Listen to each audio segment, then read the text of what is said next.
CHA workers and employees ইউনিয়নের সদ্য প্রয়াত প্রাক্তন সভাপতি এবং আসাম রাজ্য সরকারি কর্মচারী ফেডারেশনের প্রাক্তন রাজ্য সহসভাপতি অনুপ ভট্টাচার্যের শ্রমণে এক শ্রদ্ধাঞ্জলি সভা অনুষ্ঠিত হল শিলচরে। ইউনিয়নের উদ্যোগে হাইলাকান্দি রোডের একটি ভবনে এই স্মরণ সভার আয়োজন করা হয়। সভায় পৌরোহিত্য করেন সর্বজিৎ পাল। অনুষ্ঠানের শুরুতে প্রয়াত অনুপ ভট্টাচার্যের প্রতিচ্ছবিতে পুষ্পার্ঘ্য অর্পণের মাধ্যমে শ্রদ্ধা জানান উপস্থিত সকলেই। এরপর ইউনিয়নের রাজ্যিক সাধারণ সম্পাদক বিশ্বজিৎ পাল চৌধুরী প্রয়াত ভট্টাচার্যের কর্মময় জীবনের নানা দিক তুলে ধরে স্মৃতিচারণা করেন। পাশাপাশি ইউনিয়নের অন্যান্য কর্মকর্তা এবং পরিবারের সদস্যরাও একে একে তাদের স্মৃতিচারণা করেন। এই স্মরণ সভায় উপস্থিত ছিলেন প্রয়াতের সহধর্মিণী অর্চনা ভট্টাচার্য, ছোট ভাই ও সাংবাদিক অভিজিৎ ভট্টাচার্য, ভাতিজা অঞ্জিষ্ণু ভট্টাচার্য সহ আরও অনেকে। এই শূন্যতা অপূরণীয়, পূরণ করার কোনো ক্ষমতাই আমাদের কাছে নেই। শুধু আমার উপর ওনার একটা বিশ্বাস ছিল যে কোনোদিন যদি আমি না থাকি, সেই সংগঠন বিশ্বজিৎ পাল চৌধুরী ঠিক সঠিক জায়গায় নিয়ে যাবে এবং অনুপ ভট্টাচার্যের অনুপস্থিতিতে আমি মনে করি আমার দায়িত্ব আরও বেড়ে গেল।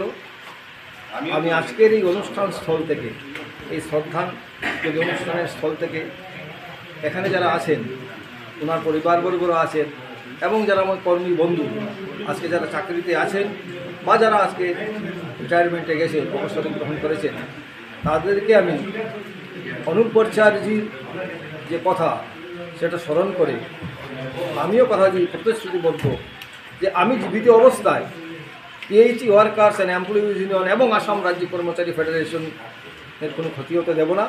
এটা যেভাবে উনি চালিয়ে গেছেন, ওনার সততা এবং নিষ্ঠাকে ওনার যে দিশা দেখিয়ে গেছেন, সেই অনুযায়ী আমি কাজ করে যাব। এই কথাগুলো বলে আমি আমার এখানে শ্রদ্ধাঞ্জলি অনুষ্ঠানে উপস্থিত সবাইকে, বিশেষ করে আমার অনুপ ভট্টাচার্য সহধর্মিণী অর্চনা বৌদিকে আমার শ্রদ্ধা জানিয়ে, এবং ওনার যে আপনারা জানেন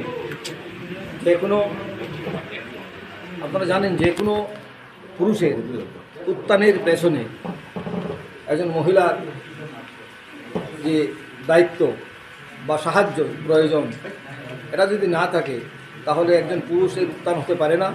এবং অনুপ ভট্টাচার্যের উত্থানের পেছনে বৌদির যথেষ্ট অবদান আছে। তাই আজকের এই শ্রদ্ধাঞ্জলি অনুষ্ঠানে আমি বৌদিকে ধন্যবাদ জানাচ্ছি এবং কৃতজ্ঞচিত্তে অনুপ ভট্টাচার্যকে স্মরণ করে আমি বলছি, ভট্টাচার্য পরিবার এবং পিএইচি পরিবার একসাথে হয়ে আগামী দিনে আমাদের কর্মচারীদেরকে একটা সুন্দর দিশা দেখিয়ে যাবে। ধন্যবাদ। অনুপর পতাকান্দিতে যখন সে ট্রান্সফার নেওয়া এনসিল থেকে আসার পরেই আমাদের কাজ কনভিন্স ডেইলি বসে বসে আমাকে খালি অ্যাসোসিয়েশনের গল্প, এই গল্প, এটা করতে হবে, সেটা করতে হবে, আমরা আন্দোলন করতে হবে।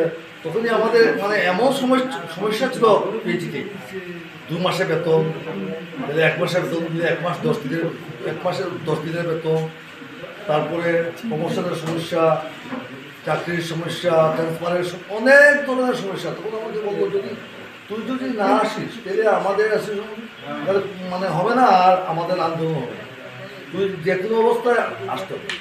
তারপরে প্রথম মিটিং বিশ্বজিৎ পাল চৌধুরী রবীন্দ্র, তোমার কি মনে আছে? অনুপ ভট্টাচার্যের নেতৃত্বে আমার সেদিন ইউনিট সেক্রেটারি বানিয়ে দেওয়া হয়েছে। সেদিন থেকে আমাদের পতাকান্দি থেকে আন্দোলন শুরু এবং অ্যাসোসিয়েশন শুরু। তারপরে আস্তে আস্তে করিমগঞ্জ ডিস্ট্রিক্টের পদপুর সাব ডিভিশনের অনুপকুমার বলেছে যে আমরাও সেই সময় অনুপ্রবেশ কিন্তু লিড দিচ্ছে করিমগঞ্জ ডিস্ট্রিক্টে, সে কিন্তু কোনো পদ দেয়নি। আমাদের দিয়ে এত নিঃস্বার্থভাবে সে পদের লুবি নয়, পদও নেয়নি, কিন্তু আমাদেরকে পদ দিয়েছে যে তুমি সেক্রেটারি হবে, তুমি প্রেসিডেন্ট হবে, তুমি এই। তারপরে তো আন্দোলন শুরু। অনুপ ভট্টাচার্য বললে, অনুপ ভট্টাচার্য, সর্বজিৎ পাল, নিহার পাল চৌধুরী, বিশ্বজিৎ পাল, আমরা একটা মানে ইউনিট ছিলাম, গ্রুপ।